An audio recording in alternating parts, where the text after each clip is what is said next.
Are you in the seniors luncheon? Grab a seat, guys. Oh, no, I don't see. I mean, I've been at the odd time, but I don't regularly go to this. I like to think I'm too young to go, but I'm way too old to go there. So, I know a lot of the people that go there though.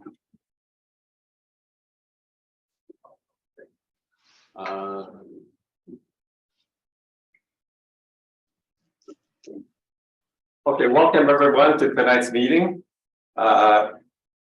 You guys have been coming out to Reasons to Believe for many years. You've known about their creation model.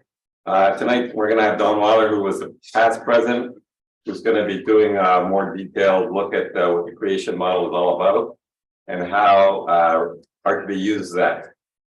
And welcome to Don. Thanks. Thank you, Bruno. Hi, everyone. Glad to see people in the room as well as those of you online.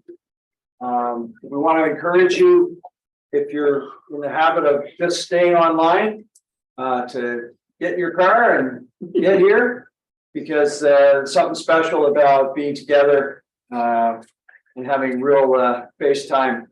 So think about that, and we just want to encourage you to come on out. And you have not ever been here to our new facility at Tyndale. It's an amazing facility, and we have a great room. It's very comfortable, all the amenities that you need, and we've got parking, so no excuse to not come on out. We'd love to see you. Okay, so as Bruno said, I'm going to be talking tonight about the Reasons to Believe creation model, and we'll have some time at the end for Q&A, both people in the house here as well as those online, and we'll try to get to as many of those questions as we can. So let's start off with a famous quote. Sorry, computer's not working. Here we are. It's a famous quote from Douglas Adams. Some of you might know who he is. He wrote the Hitchhiker's Guide to the Galaxy, and he said that in the beginning the universe was created, and this made a lot of people very angry and has been widely regarded as a bad move. A little bit of humor. He actually wrote 3 books. Has anybody ever heard of Douglas Adams, or am I the only one? Really? Seriously? Oh my goodness. I've heard of the Hitchhiker's Guide. So the second book is The Restaurant at the End of the Universe, and the third book was called Life, the Universe, and Everything. And it's just fantastic humor. But you have to be a little bit odd to really get the humor out of this. So that's probably why I get it. Okay, without further ado, let's get into the creation model itself. So the first thing that is fairly well known about RTB's creation model is the so-called 2 books model. And by 2 books, we're talking about the Bible and nature, right? So we believe that God has revealed himself in 2 primary ways, and that's through the scriptures as well as through his creation, right?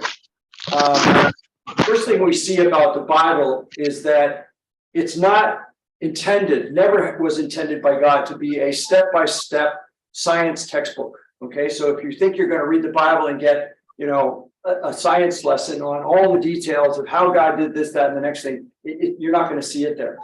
What you're going to see is the broad brushstrokes of God's creative activity, and I mean, it's from that we extract a model and apply the model to understanding how God created the universe and our planet, and obviously all of life, including us. Now, because the scriptures and nature have the same author, it should not surprise us that we get a concordance between what we see in the Bible and what we see in nature, right? We expect that they would be concordant, and by that we mean they should not have information on one that completely violates information in the other. There should be a fitting together of that information, right? The other thing that is important in terms of reasons to believe's creation model is the understanding of the word day, which in Hebrew is the word yom. So yom in Hebrew can be interpreted in a number of different ways. The most common way is for it to mean a 24-hour period of time, as we would refer to a day, a solar day, right? The time it takes for our planet to rotate 360 degrees is a solar day, right? Everybody knew that. It can also mean a 12-hour period. It can mean any part of the hours in a 24-hour period. And it can also be an indeterminate and potentially long period of time, however, with a finite ending. Okay, it's not an endless period of time. The second thing that's important to our model is to understand the two words for morning and evening. So we read in Genesis about how there was evening and there was morning the third day. And then there was evening and there was morning the fourth day. And it's important to explore these two words just a little bit more to understand RTB's model. And so the first thing that we want to look at are the two words for morning and evening. So that is erev, which is evening, and boker, which is the word for morning. So erev can mean an ending or a completion. It also means the end of a solar day. It's used the same way for that, but it's not exclusively that. It can also mean the ending or completion of something. And boker can mean the beginning or the origin of something, right? So one of the things that is unusual in the Hebrew is that if you were going to talk about a normal day, you'd say, well, there's a morning and an evening, and that was the day, right? That's the way we would express it in English, and it's the way it would be expressed in Hebrew as well. But it's not what we see in Hebrew. What we see in Hebrew is there was evening and there was morning. So that should clue us in that there's something else going on here in terms of the writer of Genesis and what they intended to convey. So, like I said, we'd expect it to be morning and evening. So in terms of the RTB model, we believe that it denotes the end of a period and the beginning of another period. So if the days are long periods of time with a finite ending, and the expression evening and morning means the beginning, the end of something, and then the beginning of something else, we can put all that together and start to form a concept of what do the days of Genesis really mean. Okay, so let's get into it. That was all background. All right, day one. In the beginning, God created the heavens and the earth. The word created is the Hebrew word bara. Say bara. Bara. Very good. And the word bara in Hebrew means a brand new, never before seen creation. Okay, I'm going to repeat that. It means a brand new, not based on anything else, creation. Okay. And I'm going to give you a sort of fast forward, but bara only occurs 3 times in the entire Genesis account. But we see lots of things being created in Genesis, created in apostrophes. But the word bara is only used for that word created 3 times. There are other words that are used for creation that are different from bara and do not mean a brand new creation. And I'm going to show you what those 3 examples are and 1 or 2 where it's not. So in the beginning, God created. What did he create? He created matter, energy, space, and time. He created stars, galaxies, galaxy clusters, superclusters, dark matter, all kinds of other really cool stuff that we have no clue about, but we know it exists. He created the sun, primitive earth, and moon, all on day 1. Okay, so when God says, created the heavens and the earth, that's what he brought into this is absolutely profound, because if you look at the models of creation from many other philosophical worldviews, they either have an infinite understanding of the universe, where they believe the universe had no beginning, which clearly the scriptures refute, because the scriptures tell us that no, everything that we understand about the universe came into existence in a moment. And science has corroborated this. But the thing that's really cool is the Bible said it first. Long before scientists discovered that the universe had a beginning, the Bible said it had a beginning. So I think that's pretty amazing. And it gives us a lot of reasons to have confidence that the writer of Genesis was inspired by someone super. Now, when did all this occur? I'm going to give you some very broad timelines around the days of Genesis. And I want you to understand that these timelines are very broad. They are not beginning and end necessarily. Well, the beginning part is definitely a beginning, as I've just said. But the days can overlap. They do overlap. So when you see these times that I'm going to share for each of the days, don't get too bent out of shape of, was it 100 million years or was it 150 million? Like, don't worry about that. There's overlap, and the data is not, there's no way we can know exactly when days started and ended. They were periods of time that overlap. Okay, so day one definitely started approximately 13.7 billion years ago with the creation event, okay? The so-called singularity, the beginning of the universe, which scientists have been able to date very, very accurately. It fluctuates a little bit as more data comes in, but it is not changing the number, it's just refining the number. Accuracy. As you guys may know, the James Webb telescope, which was launched recently, is capturing distant images, galaxies, and other astronomical entities going much further back in time than we've been able to go previously with the existing technology of the Hubble telescope.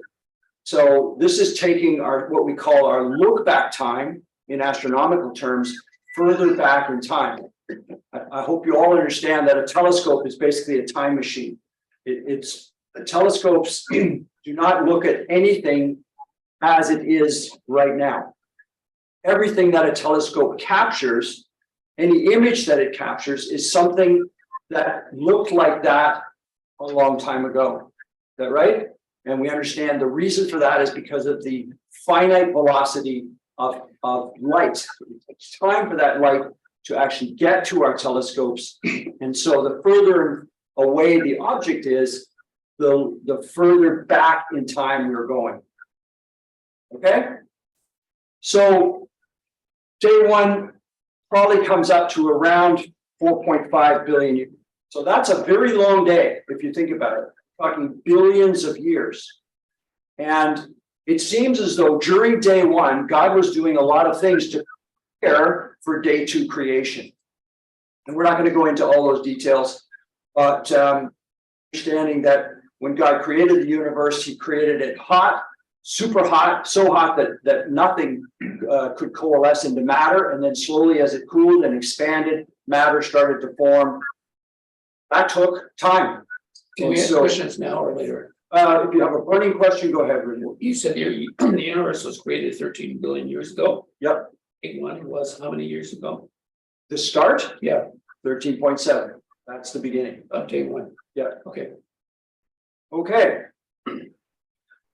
We also know from day one that the Earth was covered with water and it had an opaque atmosphere which was unsuitable for life. It says that there was darkness on the face of the Earth. Okay, let's move on to day two. So in day two, a very important, according to the RTV creation model, a very important change occurs. And that change has to do with what we call the frame of reference.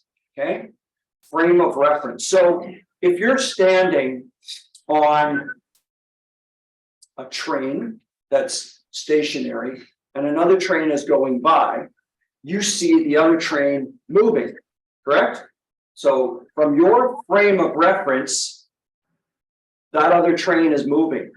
But if another person is standing on that other train and looking at you, from their frame of reference, who's moving? You are, because, right? It's only if they look down and see the ground is moving under them will they understand that from reference, you're not moving, they're moving. Okay, but you can see how if you don't do that, you're just looking straight out. It looks like the other train is moving, meanwhile it's stationary. You understand what I'm talking about? This is what we call frame movement. Okay, I'm sure you had moments where you've been in your car and over. This happens to me a lot. I look over and I see this car beside me. It's moving. It's moving backwards, and I'm going, heck! And all of a sudden I realize I've lifted my foot off the brake. I'm moving forward. I'm actually rolling, right? But I think he's moving, backing up. Has that ever happened to you, or am I the only one? Okay, so you guys understand what I'm talking about. That is classic frame of reference, okay? So in the scriptures, in Genesis, when we get to day 2, there is a change in the frame of reference. Up until then, it's the universe, okay?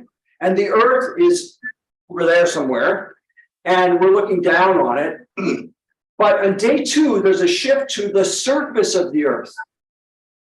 And how do we know that? Because when we read in scriptures, it talks about what an observer on planet Earth would see, because they start to describe the atmosphere clearing and other things.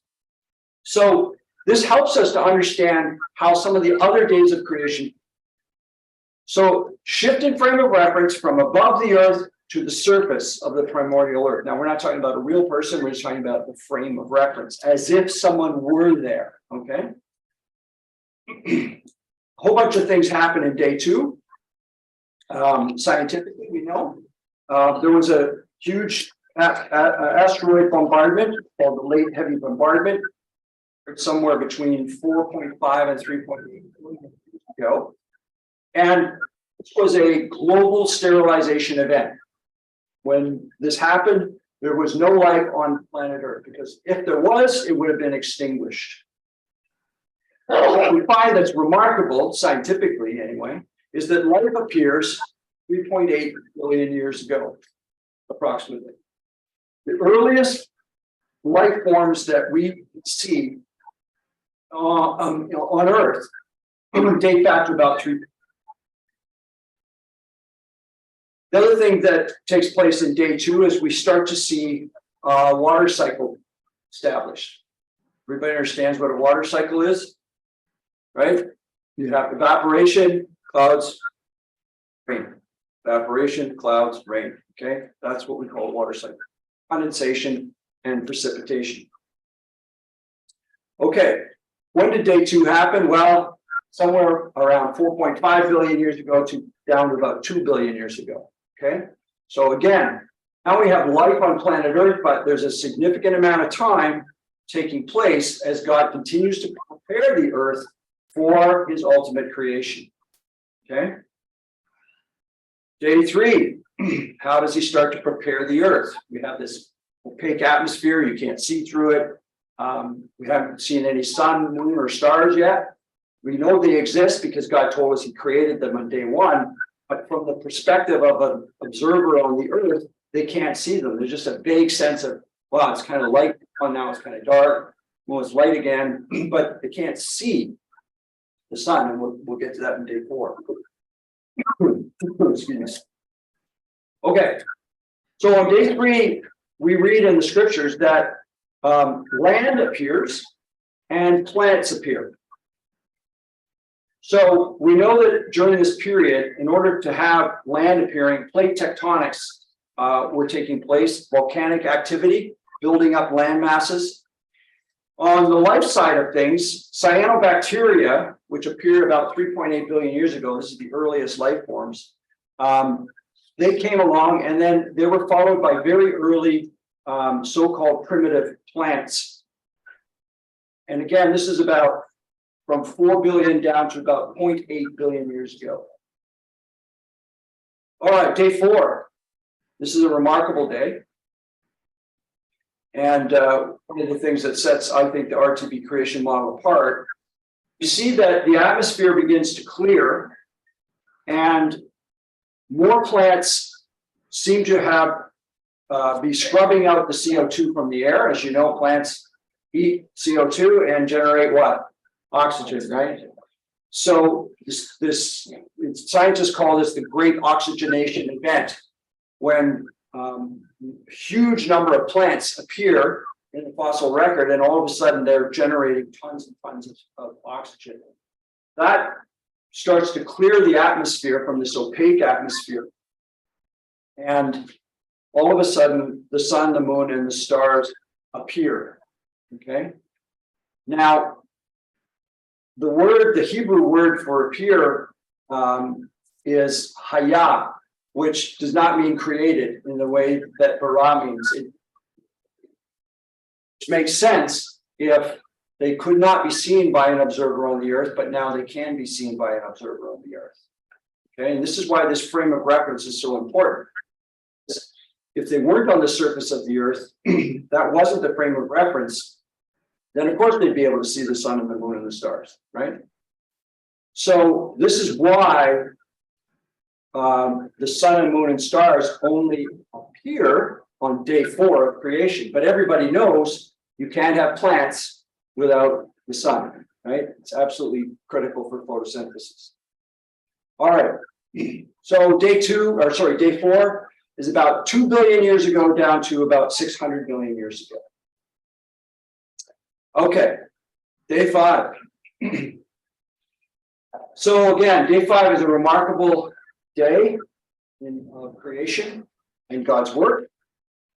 It's on day 5 that God creates about 70 entirely new creatures, what we call phyla, or creatures with unique body plans. And the most signature event scientifically and historically is what we call the Cambrian explosion. I'm sure many of you have heard of the Cambrian explosion. And Canada is blessed with a large number of fossils that date back to the Cambrian era. And we see these remarkable creatures in the fossil record. That occurred about 540 million years ago, and that's a pretty accurate date. We see the creation of sea animals and birds. We see reptiles, including dinosaurs in this period, although the Bible makes no specific mention of dinosaurs, by the way. Now, here's the neat thing about day 5.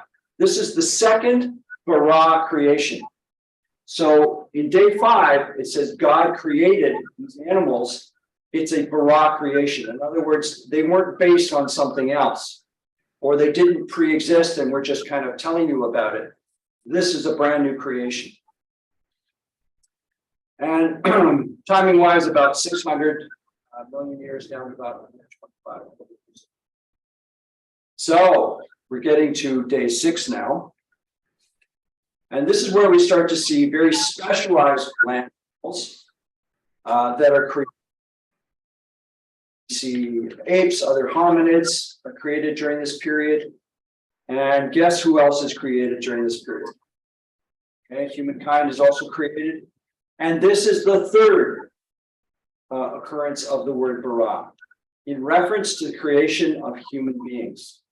Okay, it's only the third time we see this word used. In other words, it's a special and unique creation. And the creation of human beings occurs right near the end of day 6. And day 6 runs from about 125 million years ago down to about 100,000 years ago, plus or minus 50,000 years. Okay, so those are the 6 days of creation. Well, what happens on the 7th day? God rests, right? He rests from all the work of creating.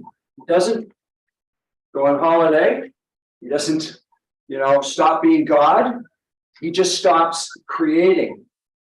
Okay, he's still actively involved in his creation, but he's stopped creating new things. He rests from his work of creating. And so, scientifically, we should not be surprised to observe that there are no new creations occurring in nature. Now, we haven't been around that long, but we can look back in the fossil record and we see there haven't been any new creations for quite some time. In fact, on the contrary, what we do see is a lot of extinctions. Over 50% of those animals that God created on day 5, the whole Cambrian explosion, over 50% of them are extinct. They don't even exist anymore. Okay, so what we see here is God spending a great deal of time to craft the universe, galaxies, our solar system, the Earth, early life forms, later life forms, all before he placed humans on this planet.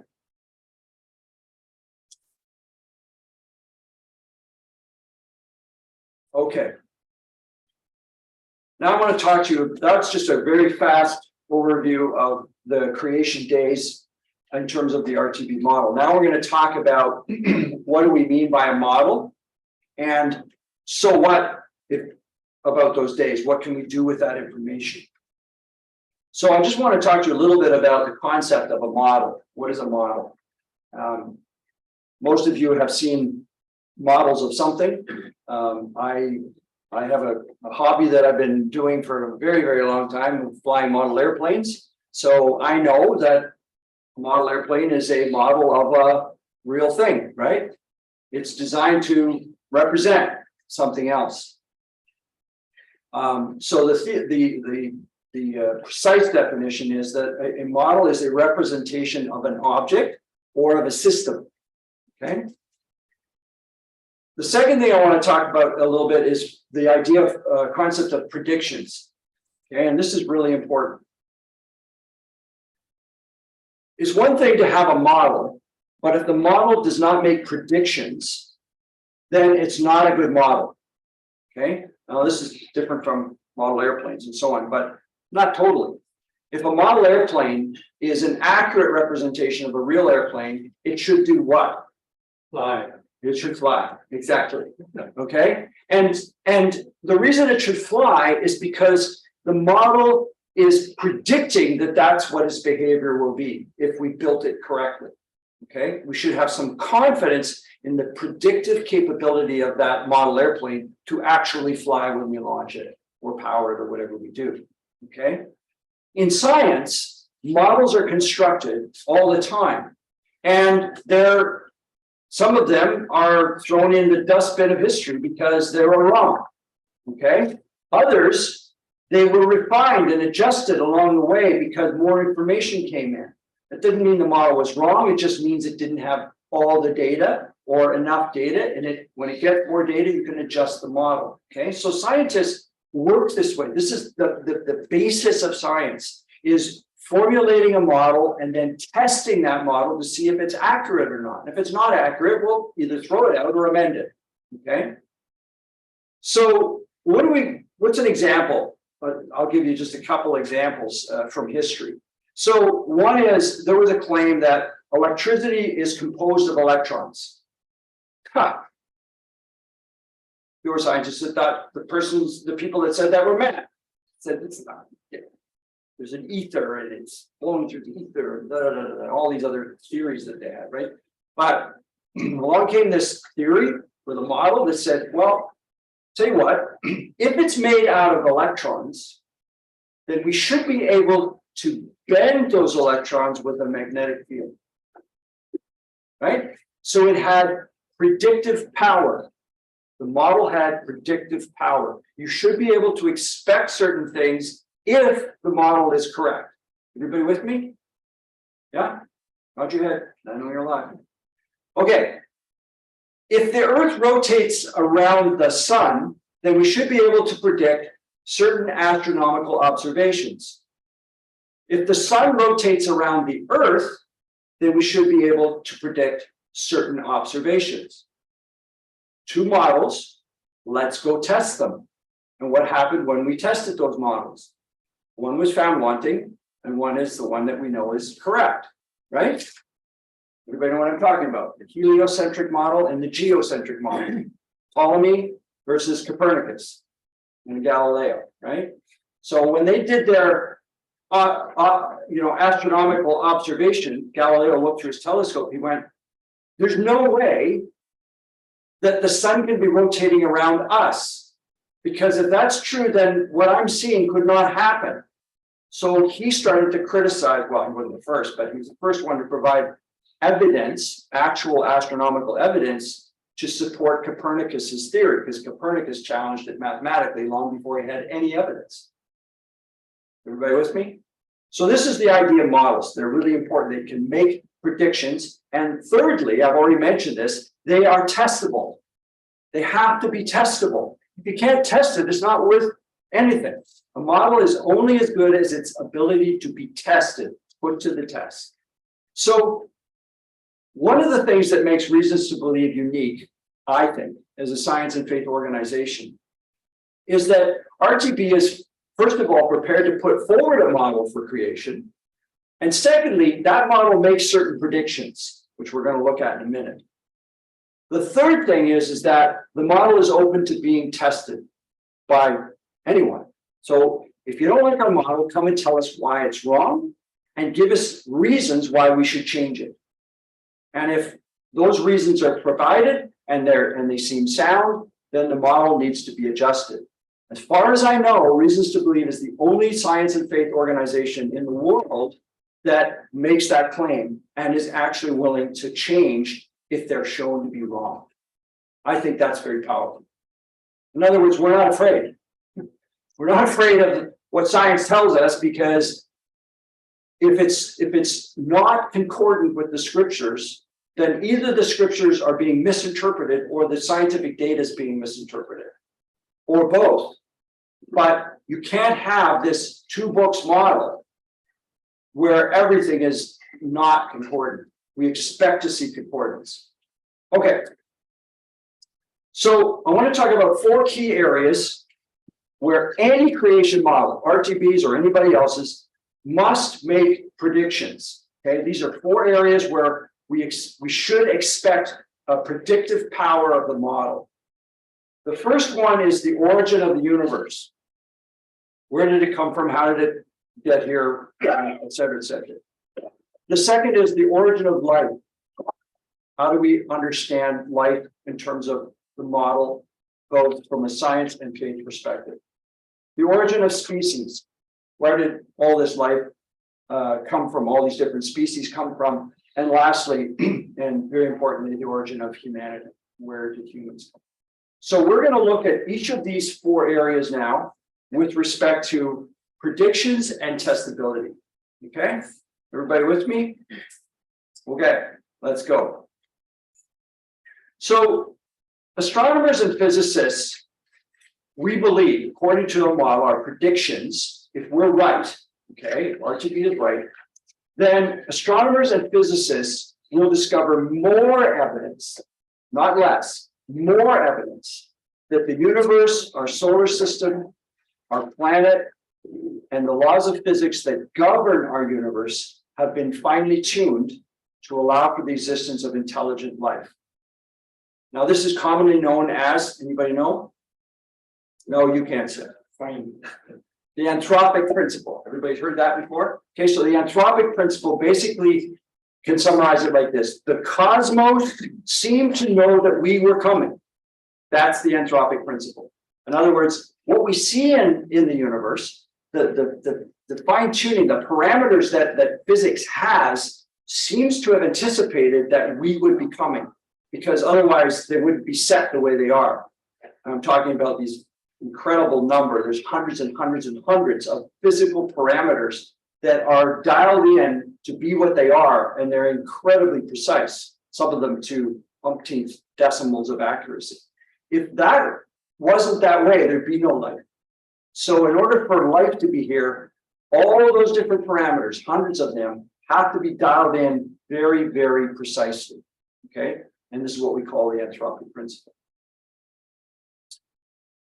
The second thing that we would predict is that evidences for the Big Bang or hot Big Bang cosmic creation event will become more numerous and compelling, not less so. So we're predicting that as time goes on, there's going to be more and more data to support a cosmic event that has been commonly referred to as the Big Bang, but like I said at the beginning, the Bible said it first. Okay. All right. Thirdly, the space-time theorems, that is the mathematics that has been developed to describe the way space and time works, which is essentially the field of general relativity put forward by Albert Einstein. It will continue to receive additional scientific confirmation. In other words, those theorems will become greater and greater entrenched in the common knowledge of science. Okay. And lastly, astronomers' measurements of the age of the universe will become more consistent and precise, indicating that the universe is about 13.7 billion years old. So, on this point here, this is precisely why the James Webb Space Telescope is so important. Because if the James Webb goes out there and feeds all this data back to the scientists, and they go, oh man, it's getting a totally different number from what Hubble saw. Like completely different. It's not 13, it's 130 billion years old. That would be pretty dramatic. If they said, oh, it's not billions of years old, it's only 10,000 years old, according to the James Webb Telescope. That would be shocking, okay? So the RTB model is saying, we're putting our money on the table and we're saying, no, the James Webb Space Telescope is going to not only confirm that it is in the 13.7 billion year age, but it's precisely 13.725 or whatever number they come up with years old. Okay, in other words, it's going to corroborate the number and give greater precision to the number. Everybody with me? You don't, if you click on admit, you may admit this person. Yes, I can do that. Just a minute. Is it possible? Here you go. Nothing happened. Well, there, it's okay. Scott, okay, there we go. Thanks, John. You see more of those, just wait. Okay. One final point on this. The cosmic expansion rate measurements will become increasingly more consistent and accurate. Now, why is that important? Well, one of the things that we've measured, the so-called Hubble constant, is a constant that basically has described the rate at which the universe has expanded since creation. And you might say, well, you know, what does that mean? Remember that the Big Bang was not an explosion. Okay, that is a common misunderstanding. It was an expansion, not an explosion, because an explosion conveys the idea of complete chaos and disorder. Is that right? If I threw a grenade in this room and ran out, you know, it would not be good. There would be pieces of, well, furniture and people and whatever that was left in here. It would go from order to disorder. Is that right?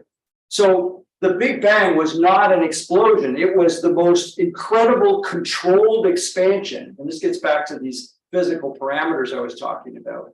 Those parameters were so finely tuned that as the universe expanded, it actually expanded at just the right rate. And that rate we call the Hubble expansion rate. And the last time I checked, it was measured to about 14 decimals of accuracy. And I know that that number is constantly being refined and to greater and greater accuracy. And so that's what this last bullet point is all about. And what that does is it gives us a greater appreciation for the precision of these physical parameters, and especially this one big important physical parameter, the Hubble constant. Because without that, there'd be no life. Things would either if it expands too fast, then you would not get the formation of stars and galaxies. If it expanded too slow, it would all crunch back together again, and you'd have no universe at all with no matter in it. So that rate had to be just right for the appropriate cooling and formation of those things. Okay, let's move on. Origin of life. So again, the RTB model predicts that the evidence will indicate that life appeared early in Earth's history, while it was still in quite a primordial state. Now, this is a bold claim. And the reason for this is that the scriptures tell us that life came fairly early on in God's creation. The earth was not fully matured, and life appears, when we look at it from a scientific perspective, we see, like I mentioned to you earlier, this late heavy bombardment where there's no way you can have life on planet Earth. And by the way, this is not my opinion. This, any scientist you ask them that knows anything about it, they'll tell you that, yeah, it was like a global sterilization event. It just, if there was life, it would have just killed everything. But as soon as the earth cooled, the rocks cooled down to the point where you could have life, all of a sudden there's life, which does not make sense because the textbooks, if you go to, grade 9, open a science biology textbook, they'll tell you that life emerged slowly on planet Earth under ideal conditions. The soupy pond and the lightning flashes and the temperature was just about 75 degrees, just perfect, and then life suddenly appears. That's the textbook model, but that is not what we actually see in science in the data. The data tells us that no, early life happened miraculously, essentially, out of the blue when you would not have expected it.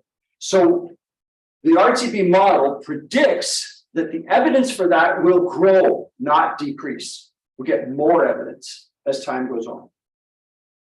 Secondly, the evidence will grow that life emerged on Earth and persisted under hostile conditions. In other words, it didn't sort of arrive and then get killed off, but it actually persisted. And thirdly, evidence will show that life originated abruptly, almost instantaneously in cosmic terms. I said that earlier. Lastly, the evidence will continue to confirm that the earliest life forms on Earth displayed substantial complexity. And this is again a radical claim, because when we look at the scientific information, we do not see primitive life forms, like a cell membrane with a couple of proteins inside. We don't. We see these cyanobacteria, which are incredibly complex bacteria, complete with biochemical systems, right from day one. And that is remarkable. So we don't see what many of the science textbooks say, which is that life was very, very primitive and then gradually became more complex. That is not what we see in the data. Furthermore, life in its minimalist form will prove to be biochemically complex. In other words, even the most, the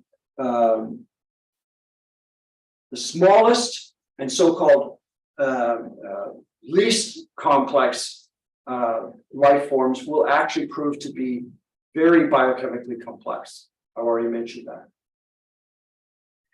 Evidence will grow that life's biochemistry displays the hallmarks of design.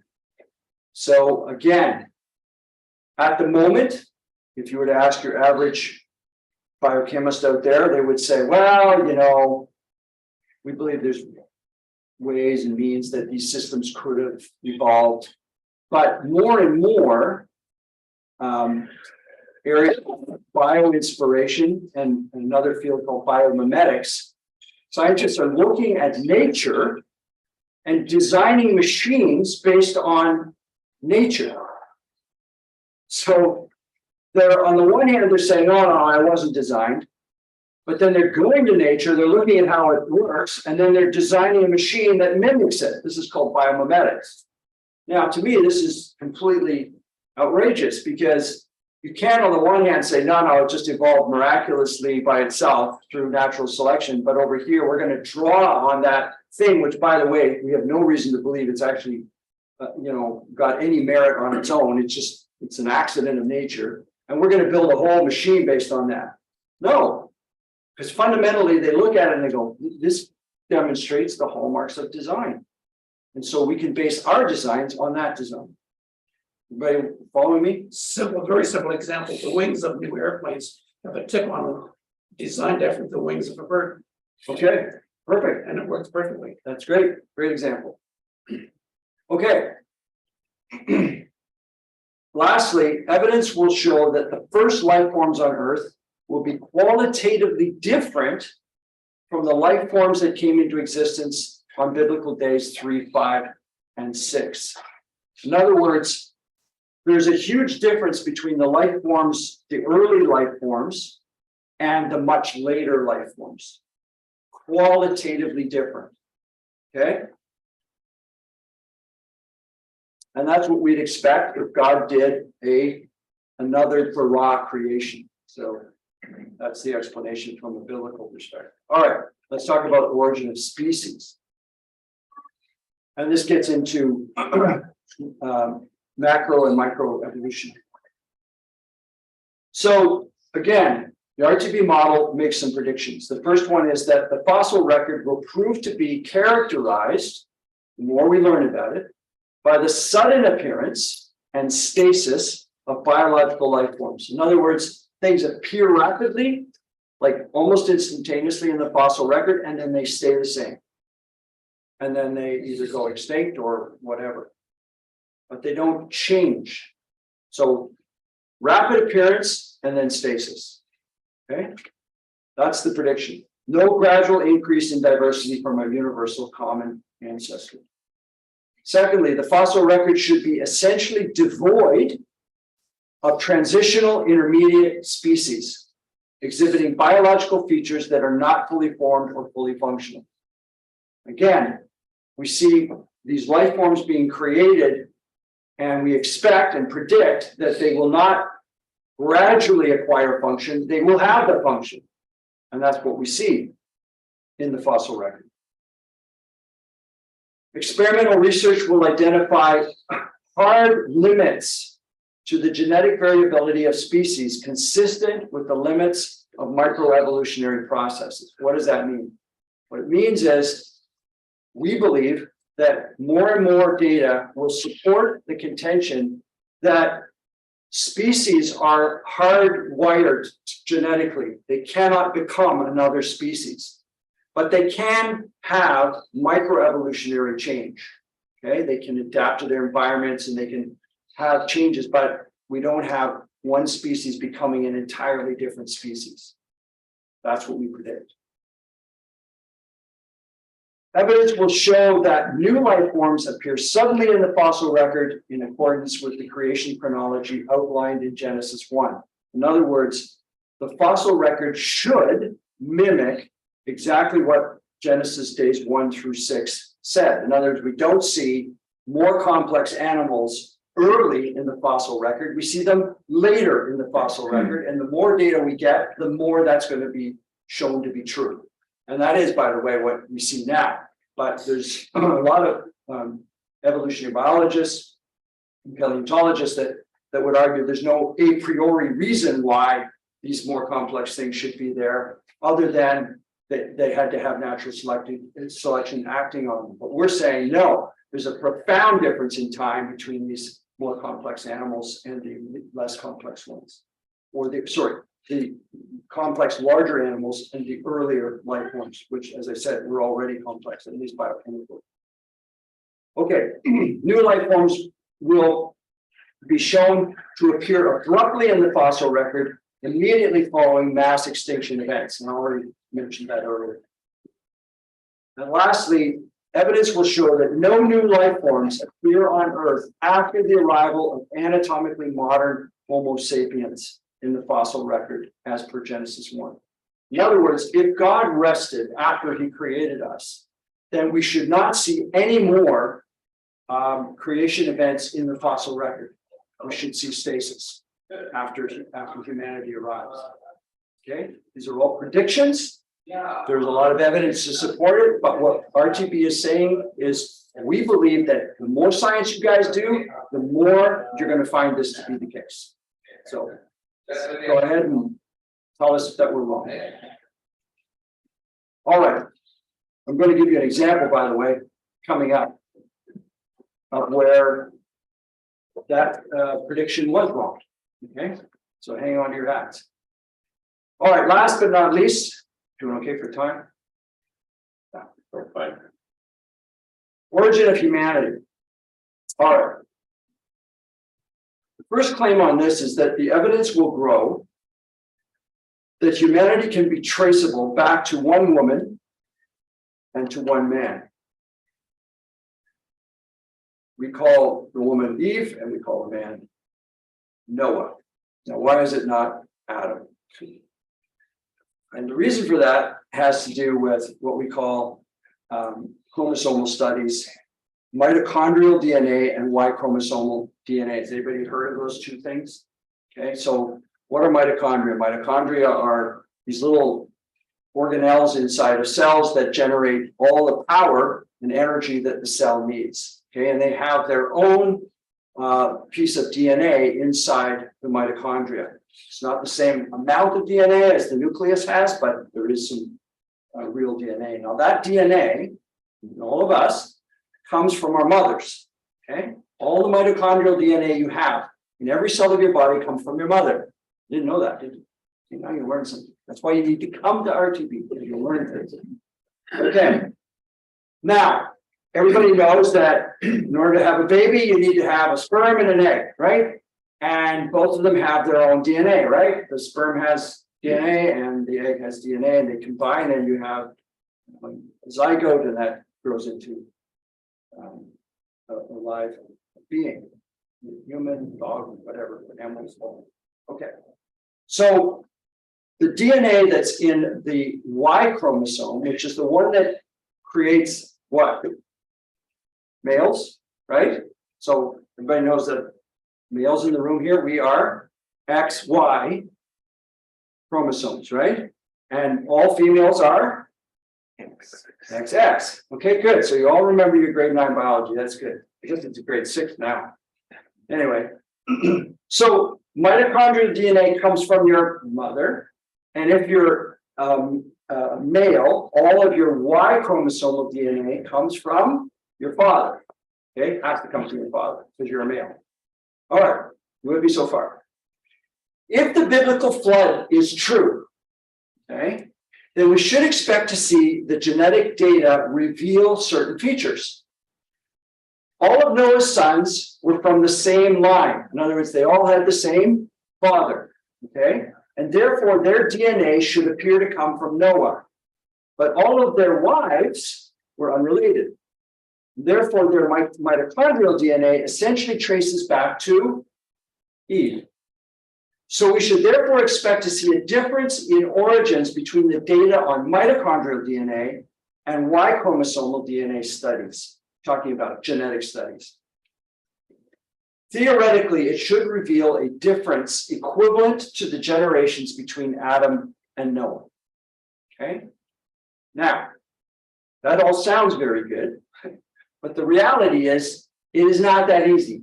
Okay? There's a lot of data that's gathered and has been gathered to look at this. And there are many different ways to look at the data and understand the data. So it's not as cut and dried as I just laid out to you. What I just laid out to you is theoretically how you can look at the data, but there are other ways to look at it. And of course, scientists do, and they don't necessarily reach the conclusion that, oh, all of humanity came from one man, one woman. But there are papers that have been published that literally refer to mitochondrial Eve and Y chromosomal Adam. Okay, now they mean it's Noah theoretically, but they call it Adam. So the terminology, and these are research papers, not written by anybody with any kind of a theistic worldview. They're borrowing from the biblical story to communicate a headline for their paper. All right, so That's the RTB model says the more data, more population studies they do, and we're doing a lot more of them every day, the more the evidence will grow that humanity can be traced back to essentially to two individuals. Now, the last time I checked on this, the way a lot of population scientists get around it that are predisposed to a common ancestor understanding of where we came from, they will call it a pinch point. So they'll say, yes, the data seems to converge at this point, but if you push it back further, you can see how it could open up and go much further back in the past, and therefore it could have been a common ancestor, but there's this pinch point in the data, and it's like, wow, okay. So this is what I'm trying to say to you is it depends on how you see the data, how it's interpreted. I'm not an expert in this, but I'm a biochemist, so I understand mitochondria and I understand chromosomes. Humanity's early population size should be relatively small and traceable to a single location somewhere near the Middle East. And humanity's origin will be relatively recent, 40 to 100,000 years. I've read other papers that are saying it might be as high as 200,000, but basically it's not millions and millions of years. Okay, let's keep going. Evidence will continue to emerge that modern human culture appeared suddenly in the archaeological record in close association with the origin of anatomically modern Homo sapiens. So, what do we mean by human culture? Things like music, art, advanced tools, language, forms of worship, etc., etc. Those things that we would associate with modern humans should correspond in the archaeological record with what we see in terms of those things, evidence for music and art and so forth. And that it appeared suddenly. It wasn't like, the hominids kind of developed the ability to compose Beethoven's Fifth. They just couldn't. They didn't have the capability for music. All of a sudden, there's these new creatures in the fossil record, and all of a sudden, we see evidence for music, art, etc., etc., etc. That's what we mean. We believe that that's what the evidence should show. Evidence will grow that whilst humans share anatomical, physical, biochemical, and genetic similarities with the extinct hominids, the great apes, and other animals, genetic studies will show that they were not contributors to the modern human genome. Now, this is a very important point. Okay, I'm going to read that again. The evidence will grow that whilst humans share, in other words, we have the same anatomical, and physical, and biochemical and genetic similarities with the extinct hominids, we're talking about Neanderthals, Denisovans, etc., and other animals, the genetic study will show that they weren't contributors to our genome. In other words, our genome is unique as humans. Okay. Now, guess what? This is a prediction and a test that RTB put out there, and it's wrong. It's been shown to be incorrect. And you can read all about it in Fuzz's second edition of Who is Adam? Okay, it's a great book. And when Who is Adam was first published, which I forget the date, but it was, anybody remember when it was first published? This was published in 2015. I think Who was Adam was published in 2008, something like that. So in 2008, that last bullet point is what was in the book. And in 2015, they published the new version and they said, oh, we were wrong on that point. The model failed. How did it fail? Well, they discovered that through more advanced genetic research on the human genome, they discovered that, guess what? About, I think it's 4% of the human genome contains Neanderthal and Denisovan DNA. That's not something that the RTB model predicted. So Does that mean that our model is broken and that all of our understanding of where humans came from is wrong? No, not at all. All it means, and this is the admission that Fuzz makes in his book, is that obviously humans interbred with Denisovans and Neanderthals when they were, because we know they coexisted with humans for a period of time before they went extinct. So there was some hanky-panky between humans and these beings. And so that explains how come there's this DNA in human DNA. So it doesn't change the model in the sense that we still believe that the evidence will show that humanity is unique and that we came at a moment in time, but this particular point has been modified now in the new model. Okay, just about done. Evidence will grow. Yes, sorry. You probably should clarify that Neanderthal DNA is only exists in certain races of humans. In others, there's no percentage at all. That's correct. Yeah. Yeah. This is where I didn't want to get into the population genetics, but you're absolutely right. You know, it's not like it's ubiquitous across all, because Neanderthals and Denisovans were fairly confined in terms of their location on the earth. So what you would expect is if they were interbreeding with humans, they would interbreed with the humans that were in that area. To the extent that there's still some confinement, you'd expect to see a higher percentage in those genomes.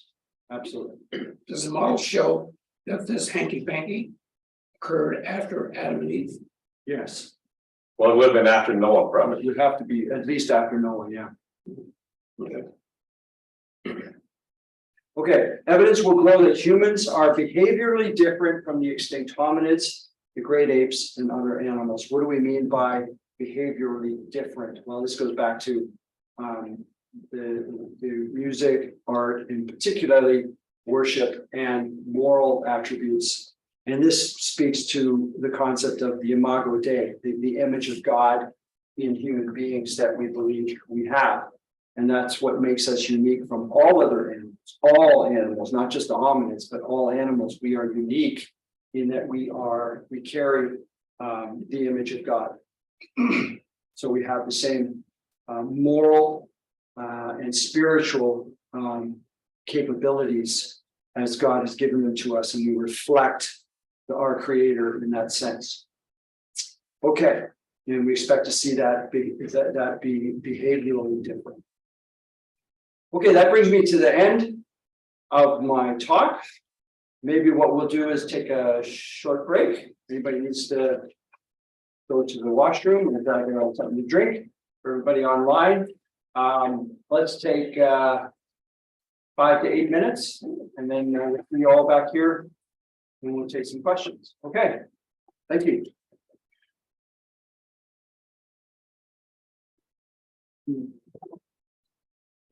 Oh, I should have brought some water.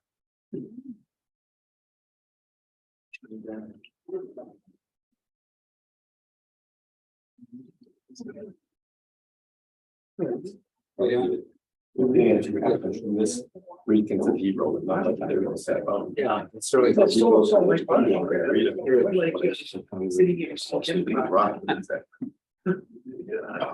There. Oh, your concert. Oh, you did? Jenny and Jenny. You gotta bid for yourself. Mine, not just leave with somebody else. Because people search on Google, like, oh, it's what's wrong with all these. Yeah. They don't tell you. Because Google doesn't want to. Somehow there's a league of these other people strike things. You're only going sure it's not the actor and the article they wrote. Greenwood and that. It's 100. the purge. So many questions. This guy too. You think it- I should go, I kind of. He was curious. I was thinking my taxes. Running that more complication than having. My conduit doesn't like be there all day, and then she only Basically, he waits said for you like. gotta catch it. It's a long day. You go on and. He said. Yes. Days here. But it's the questions we asked. So was that? We can buy. My daughter It's too strong for you. At what level? But the probability that it be. Well, in grade 2 or grade 20? No, what that's immediately that assumes that it's COVID. So grade 8 and grade 9. Conservatory. And I think this. I got 2 weeks ago. When it happened. No, grade 8 is not grade 8. Stuff there's. It's not a beginner. Yeah. He said it's not available. You can't write off. I mean, it doesn't just like somebody stepped out of cash. And we're able to go for your ARCT. Yeah, I don't have it. I already have it. Maybe once I come on. No, Did some visuals, but but it's pretty good. First day. Violence hard to master. And even having this solid Christians, I know, my relatives and friends. Oh. They still believe that everything, all creation happened in 7 days and 1 day. But why would Jesus Yeah, because it allow is not accurate. Bible translations So somehow. say something like that so clearly? What we're saying happened in specialized treatment centers. Do you know other that English? Somehow, some people don't. I want happen to know to- Okay. And I can. guess- I can do it because I, Yeah, but you're a fairly intelligent guy. yeah, I know. Translating from distinction like that to I know, that's the problem. If you don't speak with their distinction, I'm saying that you learn it's almost impossible. I can't hear you. Yeah, but they also got a lot of problems too. So what happens is you can have. I know. It's not.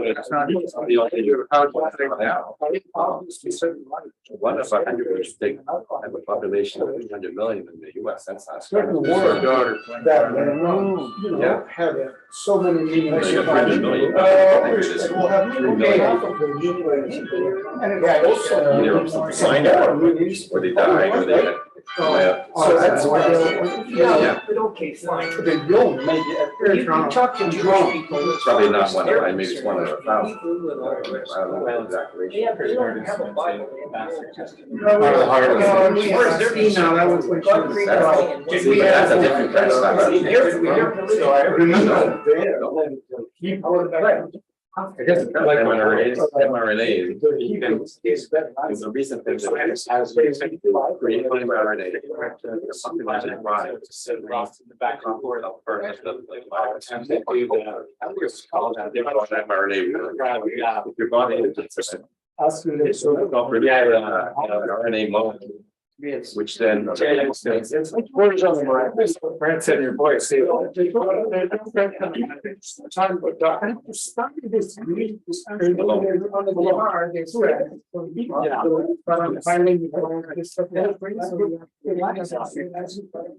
Yeah, that's why I'm afraid you can't believe people from Brown look the same way, but we probably disagree on. And like, have space, it's quite a days. It's hard. We don't have. Yeah. Yes.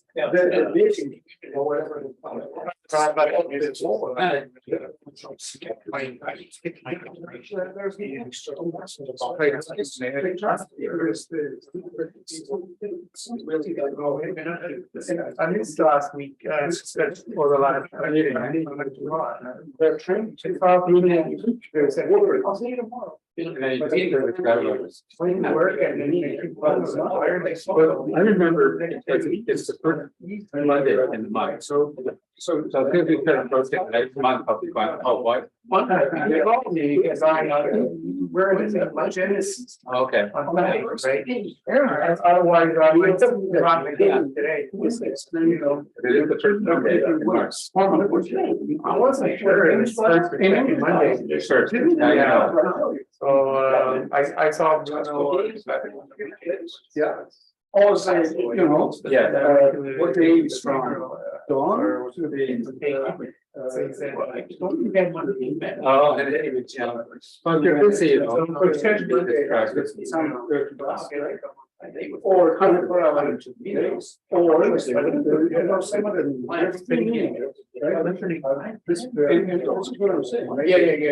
Yeah, he's gonna wait.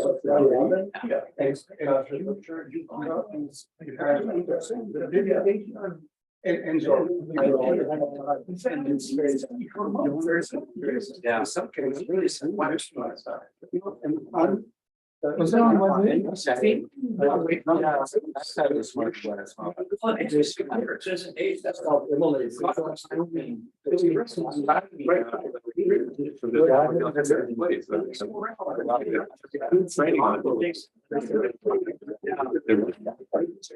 Yeah, I think this one time ago. Original took the. I mean, it's great. And something similar happened. Early. Sure. Yeah. That's really. It was 6 or 7 rows back, right in the center. Yeah.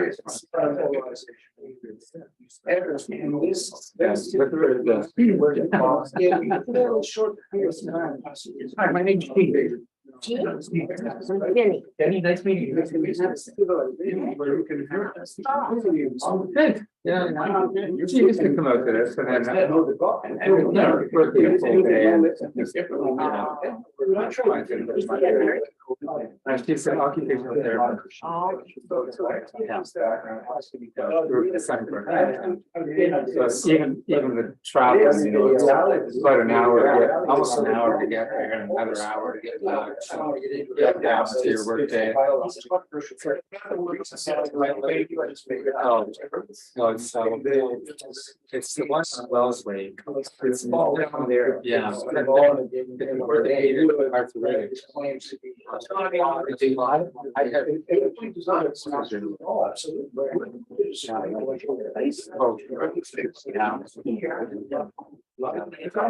I've been putting it on here. Or you actually. My son, my hair. She said, I'm on a car. It was when I was a lot younger. But I just. And that's the time to do it. I couldn't because sitting position, it's really loud. And it was so ridiculously painful and the sound is so it was time. When there was like I would say yeah, and then there was cancellation. The cancellation, I'm like,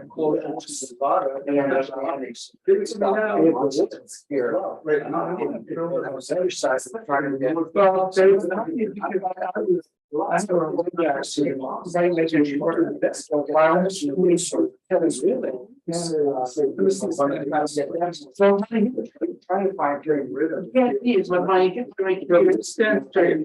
perfect place to straight. yeah, you see And my hair. That's because when I was 10 years old, I had a bad. And instead of enjoying my sleep like this, they did like this. So they right in that church. And then, 10-year-old. Using my house. They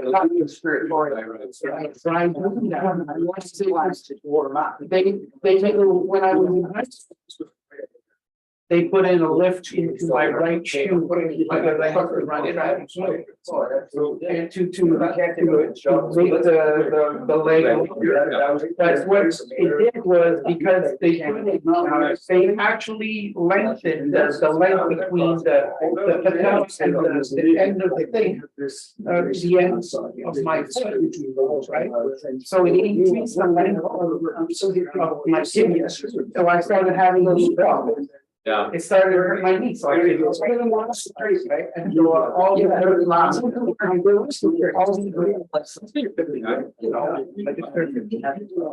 all these years I've been Yeah. Last week,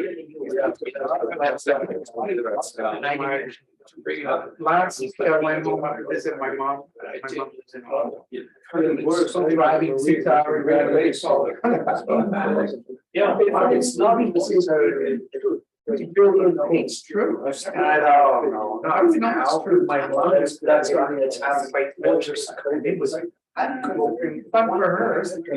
And the reason why I just ignored it, and then go like, I don't want to years ago, let's do something. Because that car, I'll get you from Bruno, said 74. Rob, that was it. If you're on the real, here, and there was always. Hi,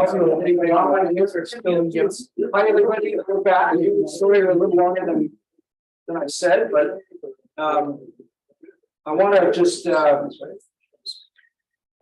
people in the room, you guys are good. So I'm going to ask if there's anybody online, first of all, so we don't miss them, because you guys can get me going and then we lose track of time, I know. So if there's anybody with a question, feel free to ask. And they're all muted. How are they going to ask a question? They have to unmute themselves. Okay, so Bruno says if you want to ask a question, just unmute yourself.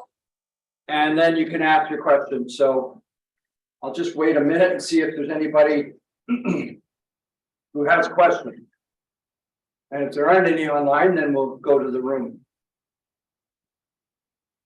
Don, you said there's no dinosaurs mentioned in the Bible. What is Job 40:15 to what is it, 27 or something? When it talks about this the animal with the tail as big as a cedar. The only thing I know, and anybody I've talked to, is the Brontosaurus, which I guess they now call the Apatosaurus. So it's John, right? Jim. Oh, Jim. Sorry, Jim. Thanks for the question. So Hugh actually deals with that question in great detail in his book, Hidden Treasures in the Book of Job. And I would highly recommend you get that book. I don't have it to hand, so I don't want to give you a less than ideal answer, because Hugh's answer is really comprehensive. But as memory serves me, the animals that the Bible is talking about, one of them anyway, is the hippopotamus. But it doesn't have a tail as like a cedar. No, that's not the one. There's several animals described in Job, and they attribute one to the hippo, and the other I forget which one they attribute it to, but Elephant.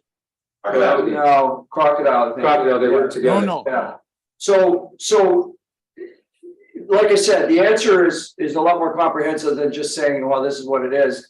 So I realize I'm giving you less than a perfect answer, but the real answer is that there's no compelling reason to assume that they were describing dinosaurs.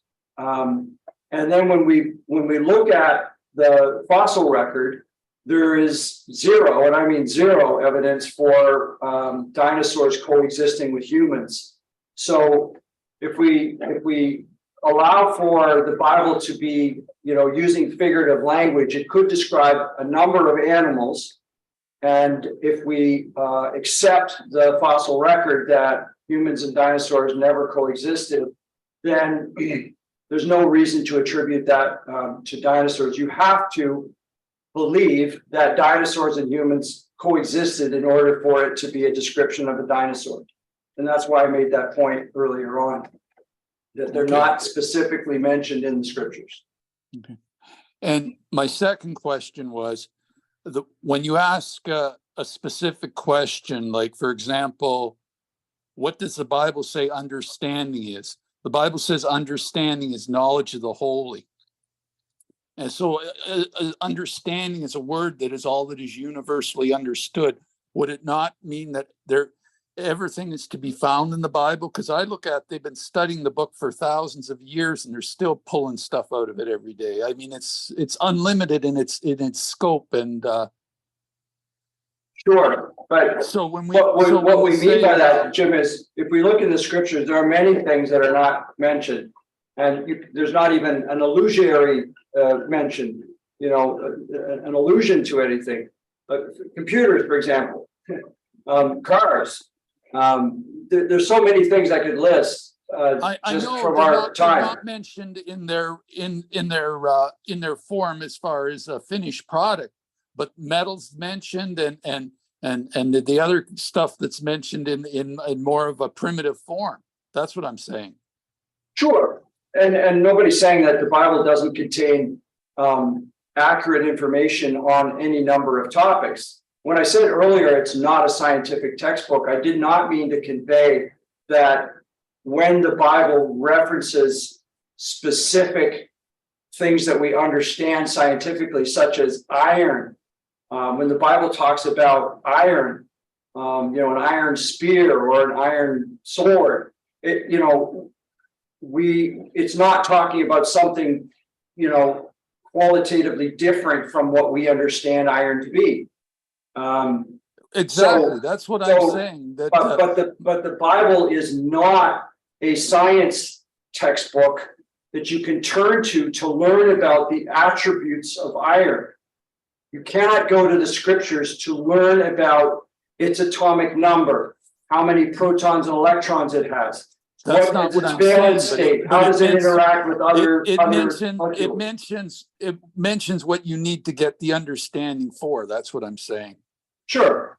It covers everything, because I haven't found anything that hasn't covered in the basic end, whether it be disease or whatever else. I mean, it may not talk about all the different diseases, but it does say disease and specific and other things like that. That's why I'm saying. I mean, yeah, sure. I mean, most people would say that the scriptures contain all that we need for life and godliness. That's the starting point for the scriptures, and that's true.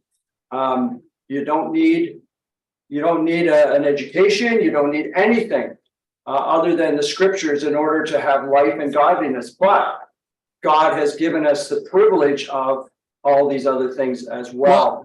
Our starting point is the scriptures. Well, that's a good point you made there, Don, because if we look at the early education of Harvard, Yale, Princeton, Stanford, and all the rest of them, they started out with the Bible. That's correct. Yep. Thank you. Great question. Okay. I'm going to take one from the room. Yeah, well, I have a question. I think the RTB model is excellent as far as describing, the history and making it compatible with science. The fact that, 13.7 billion and, a day is a large period of time, et cetera, it's perfect. It's great. But why do modern Bibles keep on referring to the fact that everything was created in 7 calendar days, morning and night? And most Christians in the world would say that God created everything in a 6-day or 1-week period. It's obviously some sort of a translational error. When people did the Bible back in 300 AD or whatever, they probably thought God could create the whole universe in 7 days. Why don't they just change it to say a period of time? Because many Christians or many people don't become Christians because they think that the Bible is a fairy tale, that it's not real. Sure. So let me try and answer that from a number of different perspectives. The first one is just to correct just a little bit of the accuracy of your question, if you don't mind. So it is not true that the Bible says that the world was created at any particular point in time. It says 7 days, 6 days of creation and 1 day of rest. That's true. It says that, but it doesn't say when. Okay. So that's the first thing. The timing is an extrapolation that theologians have made, but the Bible does not say that. So the first thing you could say to someone who says it was, 6,000 years ago is to say, can you show me in the scriptures where it says God created it 6,000 years ago? And there's nowhere. They obtained that date based on historical analysis of the genealogies of Genesis, making all kinds of assumptions about the length of those generations. And then they just basically backdated and said the creation must have happened in 4004 BC. That's how they got to that number. So this is a very old and out of date approach to that particular data point. The second thing I would say to you is that there are many Bibles that, if you look in the margin, will say that the day is a period of time that is not known. That it could be 24 hours, a solar day, it could be an indeterminate long period of time. There are a number of Bibles out there that do that, and there are a number of Hebrew scholars who would have written books about it. The fact that it prevails in the Christian world is basically just because there are a number of Bibles that do say, have information about the days, and they make claims in the margin about the days, but it's pushing the definition of Yom into a very tight corner, which you can't do in Hebrew. So they're adopting a particular translation and saying it can only be that, and that's why it was 6 literal days. Okay, but it's not true. Yom does not necessarily mean that. And so scriptures that force that interpretation, need to just be honest and say that they're doing that instead of allowing for a broader understanding. So the third reason is because the so-called young earth view, quite frankly, is better funded. There are more organizations with more money who have gotten into, Christian schools and other places, particularly in the United States, but also here in Canada. And they've produced all kinds of really glossy, nice, curricula for homeschool kids that, trot out a young earth view. And they don't allow for any other understanding. In fact, any other understanding is considered heretical. So, we're saying, look, if you have that view and you have a young earth view, okay, fine. Where's your model? Can we see your model, and can you tell us how we can test it? And the fact is that particular experiment has already been done. That testing has been done. So there was a large Christian astronomers group that gathered about 7-8 years ago. And this was a symposium where they drew only Christian astronomers and astrophysicists together for a symposium. And they said they invited young earth guys, and they invited old earth guys, and the framework guys, and all the different interpretations of Genesis. They invited all of them, and they said, okay, come and let's gather together and let's examine the evidence together and see if we can't reach some consensus. And so each one of those groups stood up, particularly the young earth guys and the old earth guys, and they presented their case. And it was, as far as I know, with 1 or 2 exceptions, it was unanimous amongst all these Christian astronomers that there was no astronomical evidence for the young earth view. 0. Now, it was frankly, it was embarrassing, but does that mean all young earth Christians are completely out to lunch and on? No, it's just, that's how they want to see creation. That's fine. But what we're saying is, rather than throw darts at each other, let's build a model and let's put it out there and let's test it. Let's let the world test it. But you see, this is another unique thing about RTB, is we're not afraid of science, whereas a lot of young earth organizations are very afraid of science because they think science is, but some of them go so far as to claim that, if you're not a Christian, then you can't be doing good science, which is ridiculous, right? So that's why RTB came up with the model. It's why we're pretty big on this testing thing. When we say test, we mean, secular scientists, not Christians. Go ahead and test it and tell us what you think in terms of the data and the claims that we're making. It is a testable model. So that's why we think we're somewhat unique. Good question. But I think one of the reasons why he's thinks a lot of Christians look that way is because when the King James came out, I don't know if it was the first version or a second version, they started putting in the margin, Genesis 1, 404 AD, BC. Yeah. And then Abraham, they put another date and so on. Yeah. And who's the bishop of that came up with that again? Bishop Usher, I think it was. Bishop Usher, that's right. And then missionaries that went to China had a problem because the Chinese would open the book and see that number there, but they have historical records of Chinese culture existing 5000 BC. Yeah, that was a problem. Okay, So anybody else online, be happy to take a question. Just unmute yourself if you have a question, or maybe, I don't know, wave. If not, we'll take another one from here. Yes, hello. Hello, who's that? Hi, Don. Hi, everyone. This is Marina. I'm Marina. Yeah, it's great to be with you guys. And thank you, Don, for a great presentation. I wanted to ask you if you can just explain again why you were saying that it's Noah instead of Adam that we go back to. So Eve we go back to Eve as the woman, but it was Noah, not Adam, that we go back to as the man. Right, okay, so when you do genetic population studies, you basically gather blood from people all over the planet.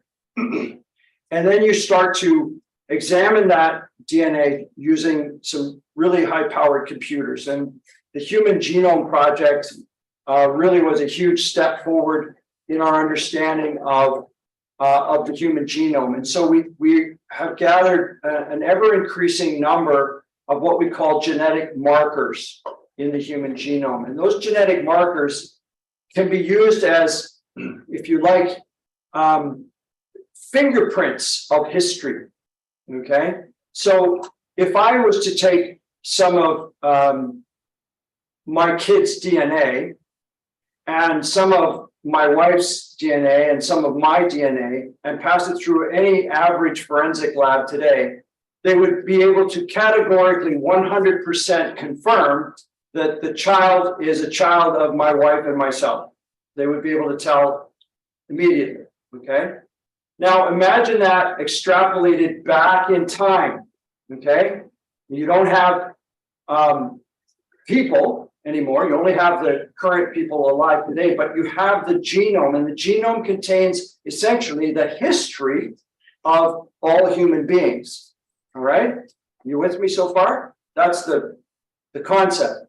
Now, the reason why it goes back to, in a biblical model, the reason why it goes back to Noah and to Eve, and as opposed to Adam and Eve, is because the mitochondrial DNA comes from the mother, which goes all the way back to Eve, but the Y chromosomal DNA, the last men that were alive on planet Earth after the flood, okay, and all of other humanity was destroyed, that would have been the last real time where you'd have any kind of population still with a what's the word?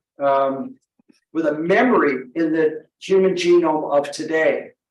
And so that DNA would have come from Noah, because he would have contributed the Y chromosomal DNA that from which the rest of the human population developed. Okay, so it's a bit of a technical question, but that's the answer to your question. Great. Yes. And thank you, Don. Yeah, that makes sense. Thank you. The important thing about all of this, if you don't remember anything about mitochondria and Y chromosomal DNA and all that stuff, the important thing to remember is that there is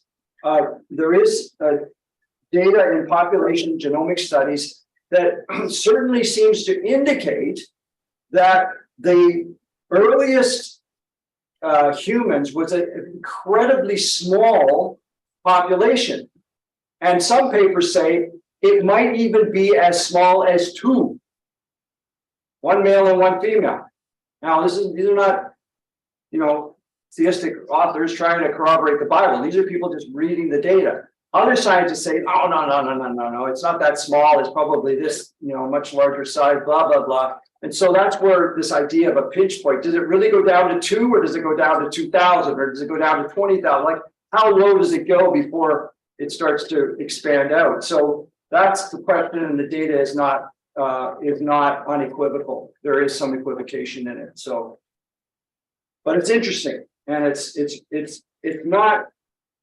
Whilst it's not unequivocal, it's not at odds with the scriptures. It is concordant with what we see in the scriptures. It's what we would expect to see. if I said to you, no, all the population genetic studies that we have today indicate that humans have been around for 5 million years, well, then the model would be broken. It wouldn't fit, and we'd have a lot of explaining to do. But the fact is that the data does actually corroborate a fairly recent and small population of Homo sapiens. Does that help?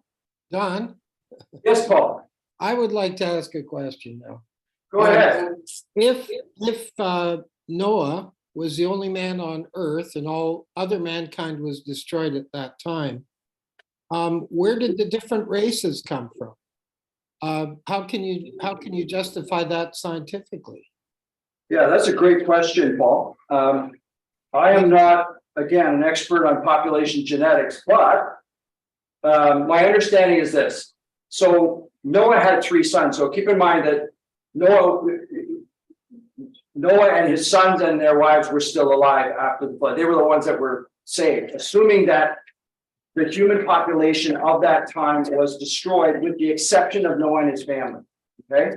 So just a quick aside, but the flood, we talked about it in terms of reasons to believe, but our position is that the flood was universal, but not global. In other words, it killed all of humanity with the exception of Noah and his family, but it was not over the whole earth. It was in a relatively small region, Mesopotamian Valley, because human beings had not expanded beyond that area of the planet, and therefore there was no need for this, global flood.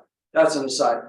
But he had 3 sons, Ham, Shem, and Japheth. And from population studies, it is very clear that the Semitic races trace back to Shem, and the Indo-Caribbean races trace back to Japheth, and the African population traces back to Ham. Now, how the differentiation took place, that does not to say that Ham was black and African, or as we would understand it today. That's not what that means. What it means is that population emerged from those 3 sons and their offspring. How that occurred from a genetic perspective is a much more detailed answer, which I do not have at my fingertips. Hugh and Fuzz do talk about that in a number of their books. Where did the races come from if you have 3 sons from one man who were clearly all looked alike? How did we get all these races? The Bible alludes to it in terms of God's scattering of people after the Tower of Babel, things like that. But we have to infer a whole lot of stuff that is difficult to do purely from a biblical perspective. So we end up turning to science to try and explain, all right, well, what do we understand about the races? And then if we take the position that those races all trace back to Noah's sons, does the data fit that or does it not? And if it doesn't fit it, well, then we have to change the model. But the explanation for how it happened is more of a scientific one than a biblical one. Does that help? Somewhat. It still, to me, doesn't explain how the other races could have come upon this earth, really, Like where did Noah's 3 sons, how were they introduced to these races? So if we all come from Adam and Eve, and that's basically, I think that's what you're saying, the origin of humanity, it will be more evidenced in the future by scientific evidence, right? Could I make a comment? Sure. My understanding, and it's limited, but I did go to the course on anthropology. I forget the name of it, a human origins seminar. And from my recollection, they were saying really the differences between the races are not that significant. there's actually more genetic differences within each race than there are between the races. And maybe Don can explain why that is. I'm not exact. But the point is, the differences between the races are not that significant, and they could take effect in a relatively short period of time. So if you have a group of people going from Africa, over several generations, ending up in Europe, where it's much colder, they may lose their pigmentation over several generations. Maybe we're talking 1,000 years or something. So if you put the flood at, say, 16,000 years ago, then that would allow plenty of time for the differentiation between the races to happen. And the other comment I had was that God in his grace may have used what the interaction, or the intercourse rather, between the Denisovans and humans and the Neanderthals and humans to introduce some of the characteristics from this hominids that would be beneficial to the humans in those areas. So, for instance, the Neanderthals may have been somewhat better equipped because they existed for hundreds of thousands of years before the humans came about. They may have been better prepared for the harsher climate of Europe than the humans themselves, if that makes sense. So that's I've got the book here in front of me, Paul. I can read you very quickly a section I was able to find fast, and it's fairly short, but it's a little bit, it might be helpful. So on page 376 of Who is Adam, they say this: we have expanded the RTB human origins model to include the prediction that racial diversity arose quickly as humans migrated around the world. As it turns out, recent work demonstrates that the genesis of racial diversity does not require that populations be genetically isolated for millions of years. So that's been the sort of traditional, evolutionary biologist view, is that you have to isolate these populations for a very long time in order to see racial diversity. But according to Fuzz, there is recent experimental population genetics work that's been done that demonstrates that, in fact, it does not require that. And he goes on to say, regional differences driven by natural and sexual selection, genetic drift, and the serial founder effect, which I'm not sure what that is, can arise rapidly for migrating humans. So there seems to be, they seem to certainly not be threatened by the question. But it's a perennial one that comes up. So thank you for asking it. Okay, you're welcome. Thanks for the talk. It was interesting.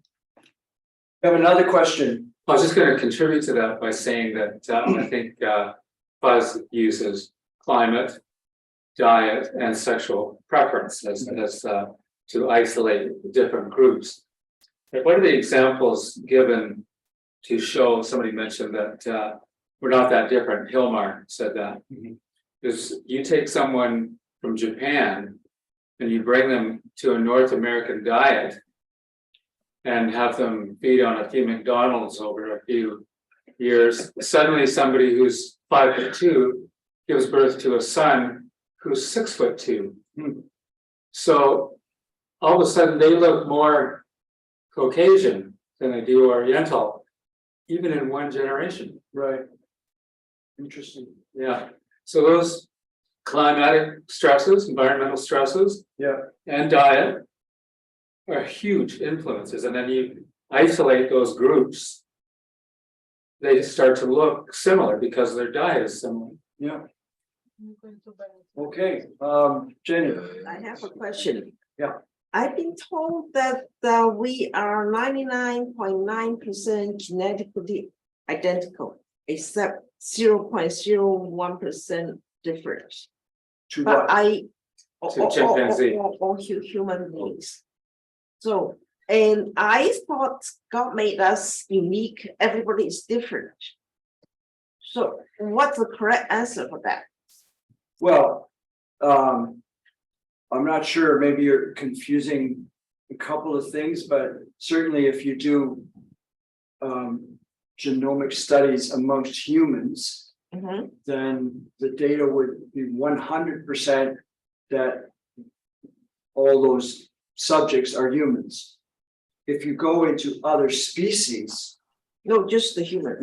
so all humans are human by definition, right? And we know that from their genome. Mhm. It's when we look at the genomes of other species that the question arises, is there a degree of similarity between other species and humans?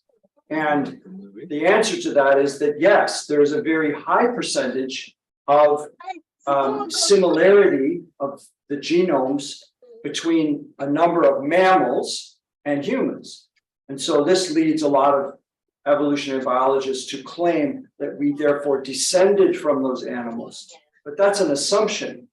An equally valid assumption is if there was a designer, then we're just going to mute someone.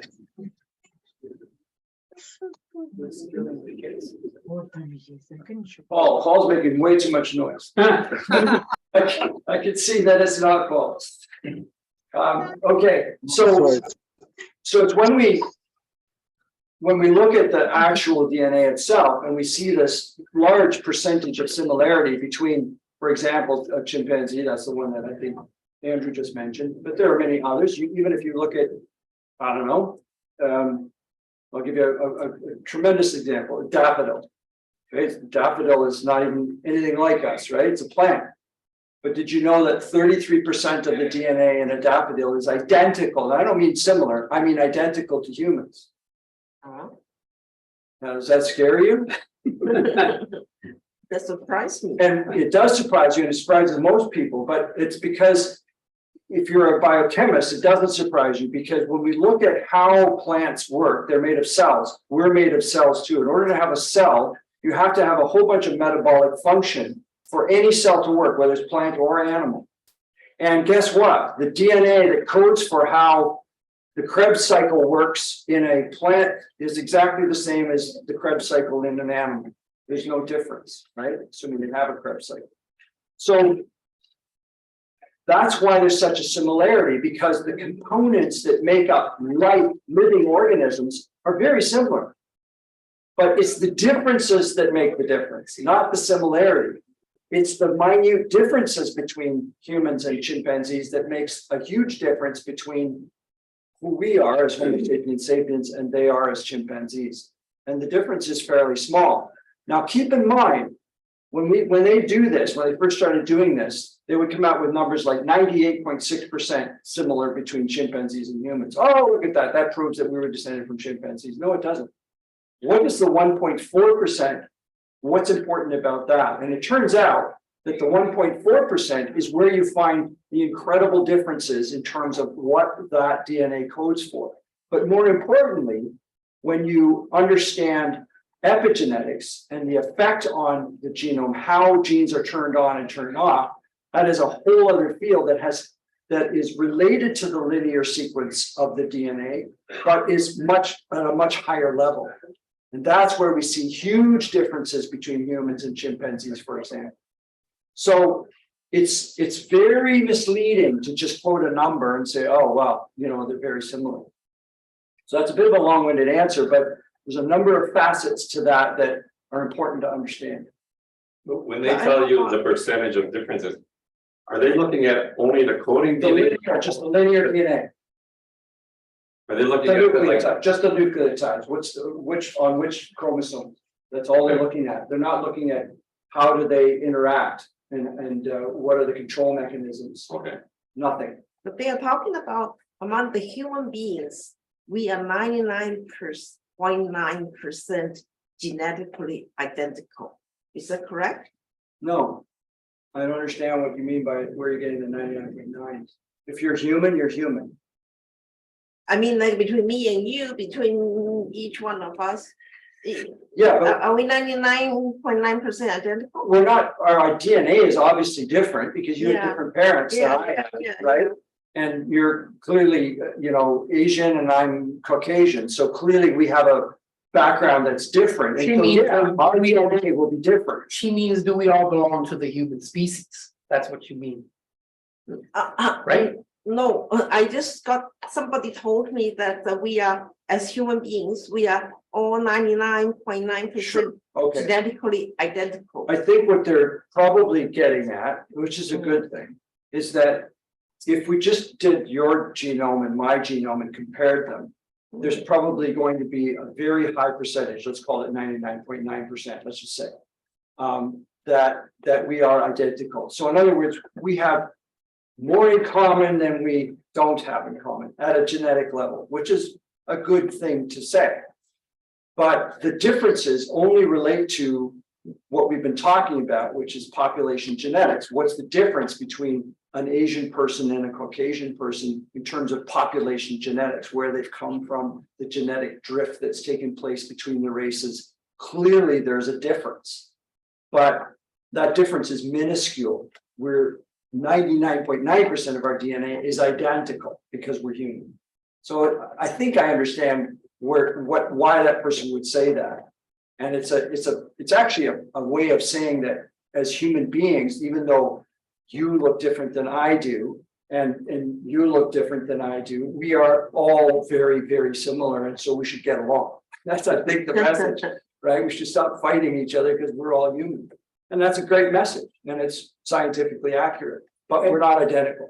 And also, if you're making a comparison, a quantitative comparison between the two things that are so highly specified, it's you have to say, I mean, this is a very crude comparison. This is not really what you should take into consideration. If you look at two books, both books may have 13 chapters and they're written in the same language, they're the same letters. Are they 100% identical? I mean, one book could be conspiracy theories, the other one might be history, right? Yeah.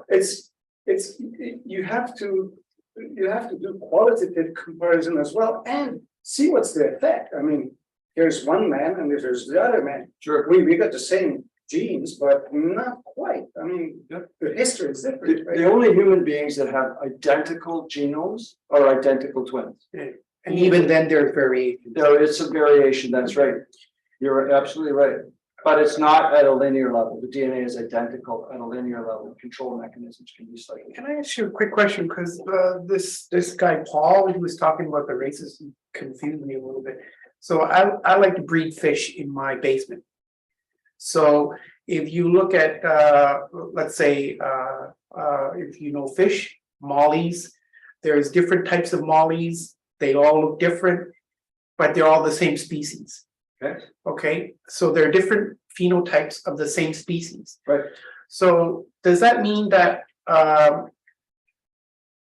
whether it's me or someone in Africa or someone in Europe, we're like different phenotypes of the same human species? And is that we look different based on climatic changes? We're living here in Canada versus in Africa, so they evolve darker skin. And then if that's the case, because you said, reading something there, that these changes happen pretty rapidly. So if they all came from 3 people, from the kids of Noah, could they have spread out and created such diversely looking types of people based on rapid climate change? Or could it be, you know how the one thing about creation is different from Darwinian, the Darwinian theory is that in creation, God created, according to what RTV believes, different species, and sometimes in population explosions, that one did not come from another, but he created different species in different areas of the world, just like that. So could he have created different looking types of human beings in different parts of the world like that, or did it all come from these three guys? See my point? Yeah. So just for everybody's understanding, so the term you introduced, phenotype, just explain that briefly. So the genotype is what is your genetic makeup. Your phenotype is what do you look like, basically. That's a very gross definition, but it'll work for tonight. So yeah, you can have diversification of phenotype within a species. That's not. Are you and I two different phenotypes because we look different? That's my first question. Well, the short answer is yes, but that's attributable to all kinds of things. Your history, genetic drift, all the things we've talked about can give rise to different phenotypes. Hamburgers. But your question was, could God have created these different types of people at different places? Now you're introducing the topic of human population migration. And that's a whole different area of study. And again, the Bible says something about that, right? It does not say that God, created human beings and placed them all over the planet. It's very clear that the Middle East was God's focus when it came to the creation of human beings. And so what we should expect to see when we marry population genetics with population migration, historically, we should see everything going back to the Middle East. So what made us look so different? Climate? I read it in the book. You can have genetic drift. Even once the population is, even if it's very similar, as you keep breeding and having more and more children, and those children have children, you can get genetic drift. It comes down to chromosomal crossover, how that actually occurs when the chromosomes are replicating. There's all kinds of physical mechanisms that explain why. Comes down to why I don't know how many children you have, but do they all look the same? Why not? That's the answer. The answer is because of how chromosomes cross over and recombine. And that's why if you take a given egg cell or a sperm cell, the DNA is similar, but it's not identical. It's slightly different. And one's going to give rise to Peter, and another one's going to give rise to Jack, if you have a Peter and a Jack for sons. My sons look similar, but they're not the same. So even within one family, we can see different phenotypes being expressed. Now imagine over tens of thousands of years, it's not difficult to conceive that, yeah, you could see races emerging. And the fact is, another point I'd like to make is we don't have thousands of races. Why is that? Well, yeah, my understanding is because when it comes to the racial genomes, the things that give rise to races, there are limits to how far it can go. And so, again, as I understand it, the African genome is a very powerful one that it is like embedded in that population, and it's not susceptible to easy drift anymore. It is what it is. Whereas other races are more susceptible to drift in phenotype. So I find that interesting. Okay, I think we're going to draw it to a close. Can I ask one more question? Can we take it after we close the meeting? Because I think some people need to get going. Yeah. Guys online, everyone, thank you so much for joining. Appreciate it. And we hope that you'll come back next month and join us again.